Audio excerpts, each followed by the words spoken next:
Today's episode of Opposable Digits is about the mass shooting in Bondi, the Australian media response in the immediate aftermath of that shooting, and attempting to combat antisemitism in Australia without silencing criticisms of Israel.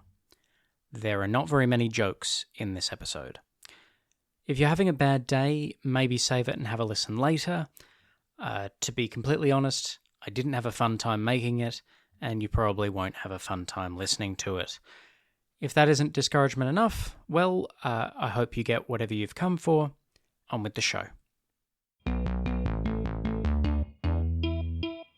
Hello and welcome to Opposable Digits. I'm Justin MacArthur. Today marks 1 month since the Bondi Beach shooting on the 14th of December 2025. At approximately 6:47 p.m, 2 gunmen shot into the crowd at a Hanukkah celebration in Bondi. 15 people were killed, and at least 42 more were injured. It is the deadliest terror incident in Australia's history, and the second deadliest mass shooting in Australia in nearly a century. According to the New South Wales Police Commissioner, the shooters were a father and son. The father was an Indian national from Hyderabad who had emigrated to Australia in 1998. The son was an Australian citizen born in Australia in 2001. Evidence has come out over the past month indicating that both men had been radicalised by the Islamic State, ISIS, and were trained by ISIS in the Philippines prior to the attack. Now, I'm not going to be mentioning the names of the attackers in line with common practice for shooting events, but I mention these details because there were a lot of conspiracy theories, a lot of false identifications made of these shooters, so I just wanted to explain why I'm doing that. This might be the hardest thing I've ever recorded. Like many tragedies, this shooting highlighted the worst of humanity, but also the best. Alex Claytman, an 87-year-old Holocaust survivor, died shielding his wife. Reuven Morrison, 62 years old, died throwing bricks at the gunman. Ahmed Al-Ahmed, a 43-year-old fruit vendor, tackled one of the shooters and wrestled away his gun and has become a national hero. Lifeguards from the Bondi Surf Lifesaving Club ran into the stream of bullets to deliver medical supplies and used surfboards as stretchers before ambulances could arrive. And Australians across the country responded so quickly to calls to donate blood that the Red Cross website crashed, and at some sites, walk-in donors had to be turned away. Broadly, this has been a story of Australians coming together. We could have been paralysed by the confusing politics, by the senseless violence, and instead, most Australians said this is a time for grieving and rebuilding and pouring out love for each other. That was most of us. But alongside those looking to grieve and rebuild in healthy ways, there are also people that grieve by latching onto misinformation, and of course there are grifters and opportunists looking to prey on those victims and profit from that grief. On the left side of politics, one of the things that made me most angry in the days following the Bondi shootings was the conspiracy theory that this was somehow orchestrated by Australian right-wing groups or by Israel as a false flag attack. They say that the attackers were pretending to be radicalised by ISIS, but actually working for the IDF or Mossad or ASIO.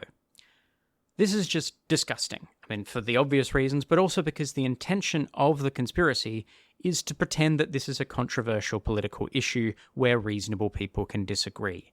It implies that some Australians don't care as much as others, or worse, that their pain isn't real. Some proponents of this conspiracy even made AI pictures pretending to show real victims of the attack on a film set, having fake blood applied by makeup artists. Now, I'm not going to spend any time actually speaking about this conspiracy, debunking this conspiracy, because it's just nonsense, and the good news is that a month on, it's mostly disappeared. I haven't seen anyone claiming this conspiracy is real for at least a couple of weeks now, but just to state the facts we know, because they are important.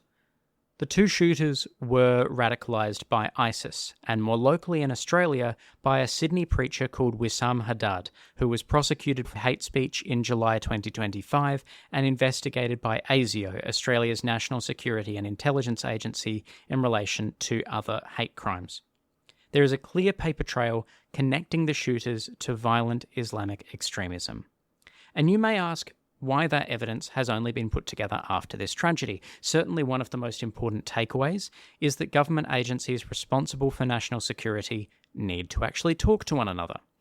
The New South Wales Police approved a gun licence renewal in 2020 for the father, a man whose son had been investigated by ASIO in 2019.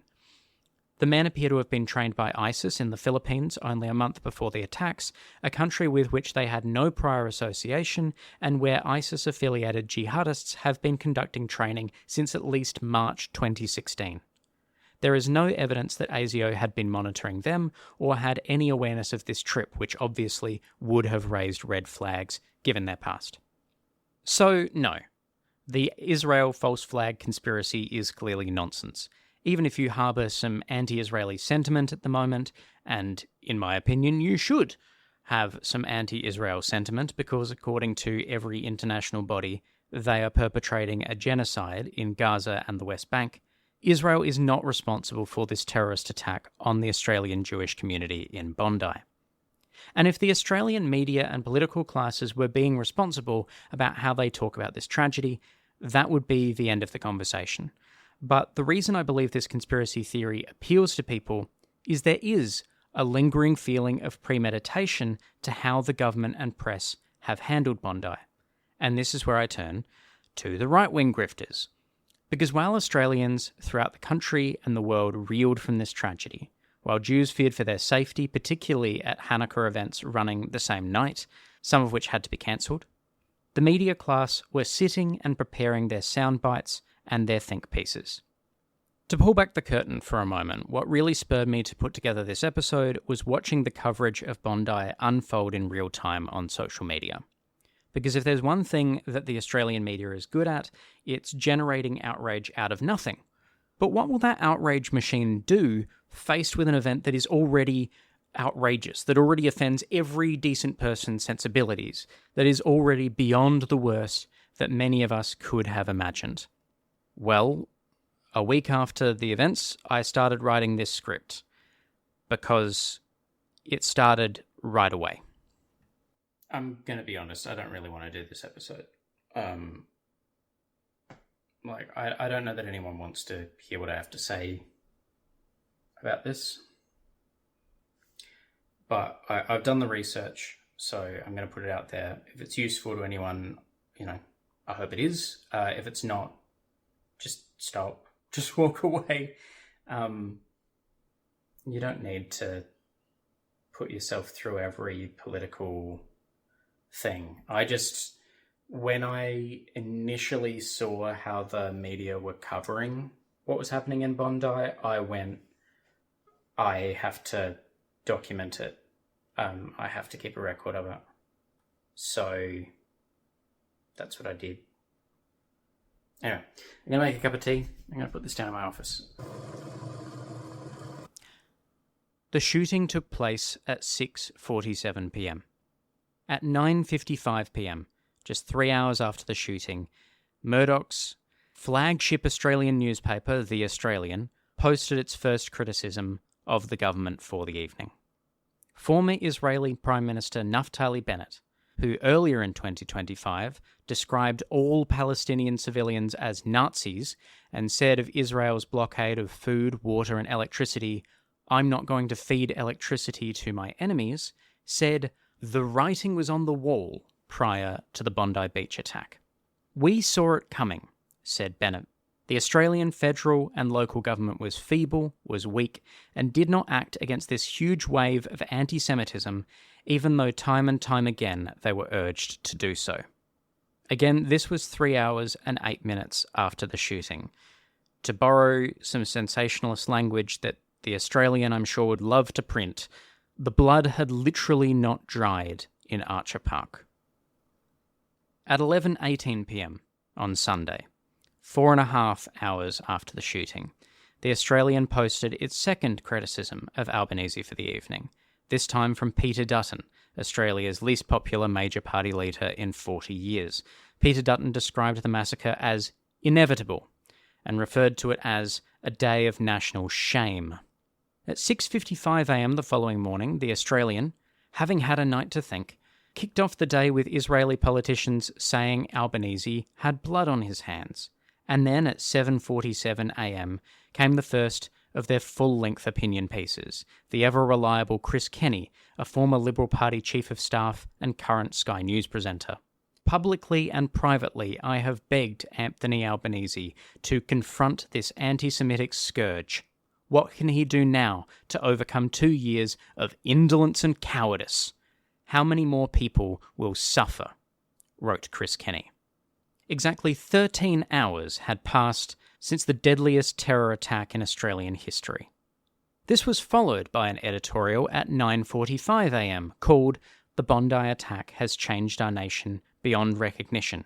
Quote, "The signs of anti-Semitism began more than 2 years ago at the Opera House, but the ineptitude of officialdom set a pattern for appalling scenes to come." This is where we start to see the Australians' party line forming. This tragedy, a shooting in which 15 people were killed, is merely the natural consequence of allowing people to peacefully protest Australia's support for Israel outside the Sydney Opera House in 2023. Anti-Israel protesters, some of whom were allegedly shouting anti-Semitic slogans, absolutely, were somehow responsible for allowing 2 men to be radicalised by ISIS and trained by a paramilitary group in the Philippines.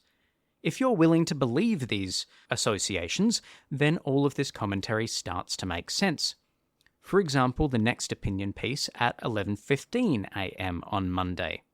"No more weasel words. Albanese must be a leader. The time for weasel words and conflation from Labor is over. The time to unleash every power and asset against those who want to harm innocent Australians is now." At 3 p.m. on Monday, Australia faces international shame after gunmen targeted a Jewish festival at Bondi, marking the country as an anti-Semitic terror hotbed. At 3:46 p.m, Benjamin Netanyahu has accused the Albanese government of pouring fuel on this anti-Semitic fire, condemning Australia for failing to stamp out hatred in the lead-up to the murders of Jewish people on Bondi Beach.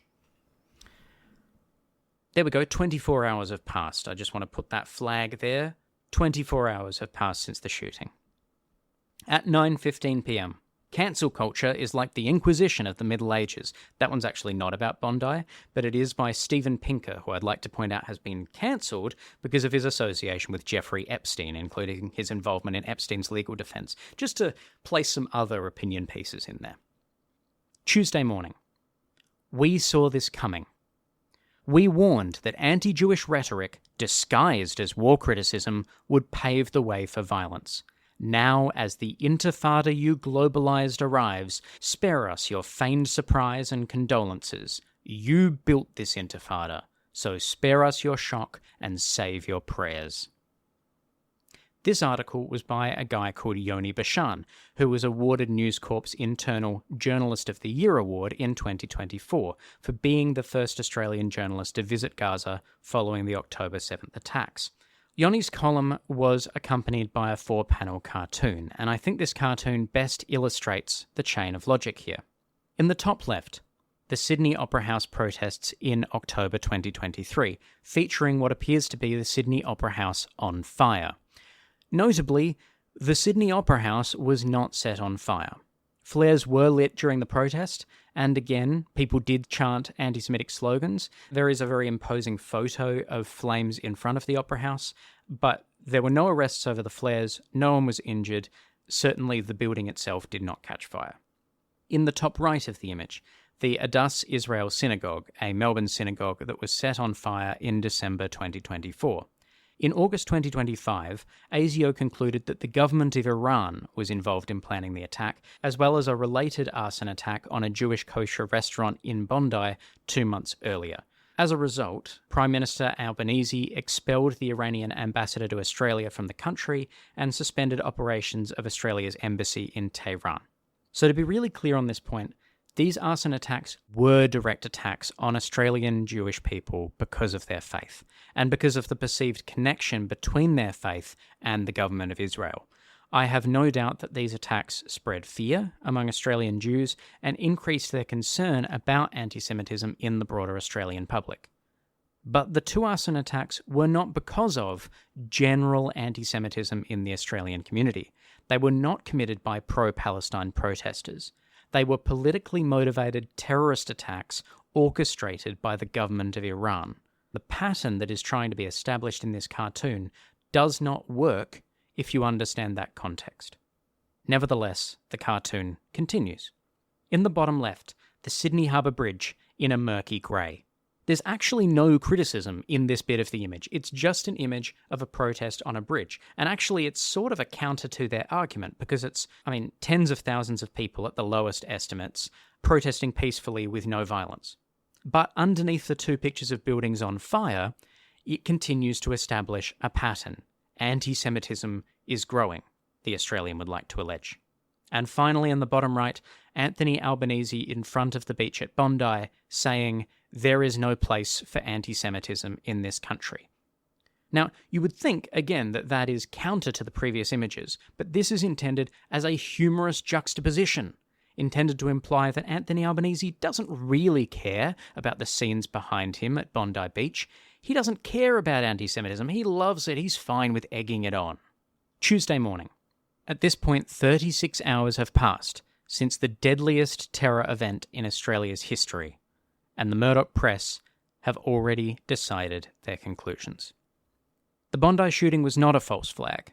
The suggestion that anyone knew this was coming and did nothing is repulsive. It's disgusting, let alone the idea that they planned it and helped to orchestrate it.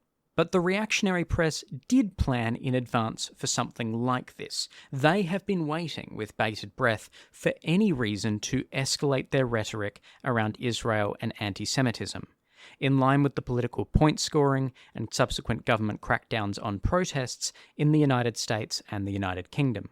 Theirs is a unified worldview that will proceed without regard to new information, new facts. It's news, in a sense, but without anything new. The opinions underlying the reporting were formed months ago, years ago. The reason they could publish these opinions so quickly is because they didn't have to think about them, because they had already formed them before the attack took place. They merely put new events into the context of what they already believed. The Australian was right about one thing, of course. The Bondi attack has changed our nation beyond recognition. But their columnists and pundits didn't have time to think about how it would change our nation before they started publishing opinions. They didn't want to spend time thinking. They wanted their opinions to be the first on the ground. That's where my script ended a month ago. A month on from the attack, it seems like this strategy worked from the Australian and from members of the Australian right. The government, battered and bruised, appears to have said, okay, we'll have a royal commission into anti-Semitism. Can we calm things down now? Can we come together?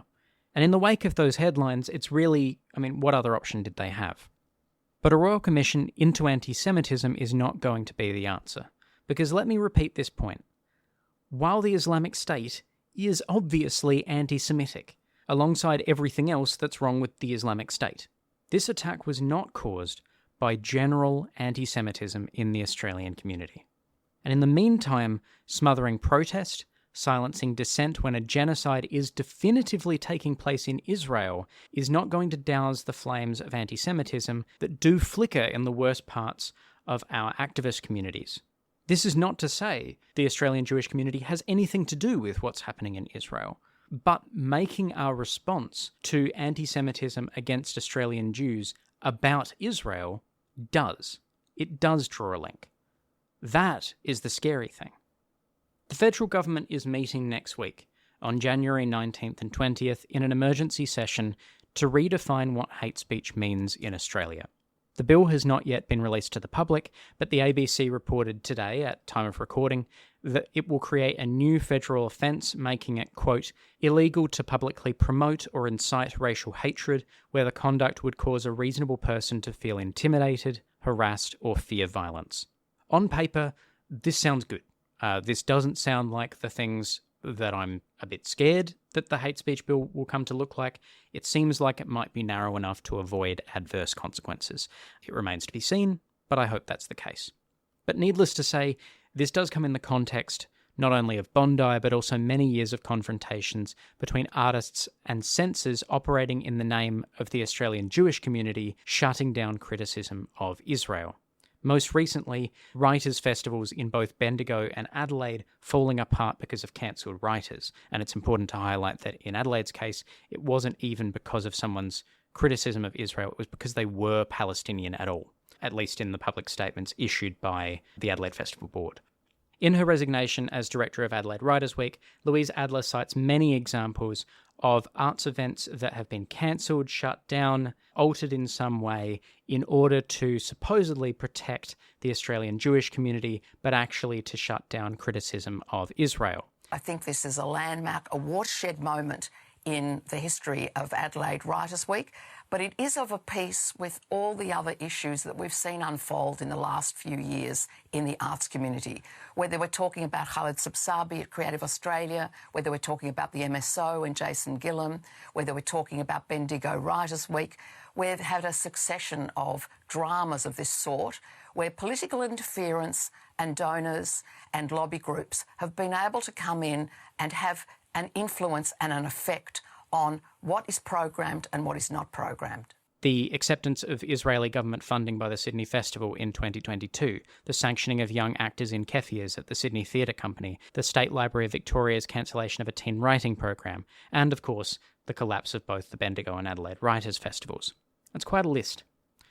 I'm not going to weigh in on changes to hate speech laws directly, but I would like to draw your attention to our existing hate speech laws and how they've been interpreted by the courts. I mentioned earlier that the two men that committed the attack in Bondi were radicalised by a Sydney preacher called Wissam Haddad, who was prosecuted for hate speech in July 2025. More specifically, he was found to be fundamentally racist and anti-Semitic, portraying Jewish people as, quote, wicked, scheming, vile, mischievous, and descendants of apes and pigs.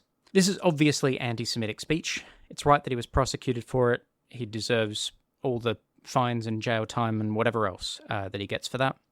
The court, though, also looked at the same preacher's criticisms of Israel, Zionism, and the actions of the IDF in Gaza. And in the same breath as condemning anti-Semitism, we should heed these rulings of the courts also. And I'm going to read straight from the ABC coverage back in July 2025 here. The court found passages in an interview and sermon by Mr. Haddad contained critical and disparaging things about the actions of the Israel Defense Forces in Gaza and about Zionists. However, the judge found the ordinary, reasonable listener would not understand these things to be about Jewish people in general. That person would understand that not all Jews are Zionists and that disparagement of Zionism constitutes disparagement of a philosophy or ideology and not a race or ethnic group. Political criticism of Israel, however inflammatory or adversarial, is not by its nature criticism of Jews in general or based on Jewish racial or ethnic identity. The conclusion that it is not anti-Semitic to criticize Israel is the corollary of the conclusion that to blame Jews for the actions of Israel is anti-Semitic. The one flows from the other.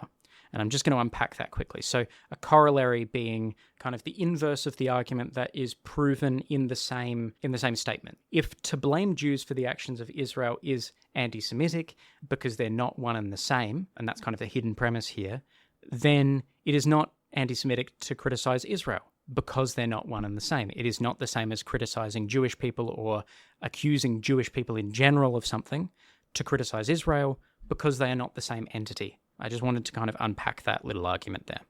One thing that the Islamic State shares with the nation of Israel is a desire to extend the field of conflict so that Jewish Australians see themselves as threatened Israelis. That is how they extend the conflict to our shores. That is how they rally more people to their cause internationally and make this the big religious conflict that they would both like it to be.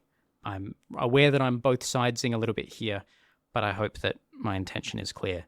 We should not allow ourselves, in my opinion, to become the instruments of these radicalizing forces. Our compassion, our unity, and most importantly, our instinctive decision to defend the weak is our strength. Whether that's standing up to an attacker, running into gunfire to deliver medical supplies, or giving our own blood from thousands of kilometers away. That is the unifying influence here. It is my belief that the violence of both of these groups will fail unless we become its instrument, unless we turn on each other in the wake of a tragedy like this. That's the end of the episode. This has been the hardest thing I've ever written. I really hope I've done it justice.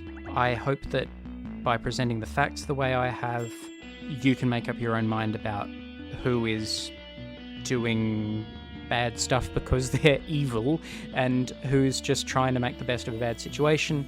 I generally think that most people are in that latter camp, but I still definitely want to call out irresponsible journalism and the way that our media environment, at least in the early days, worsened our country's response to the crisis. The number you have dialed is not in service at this time.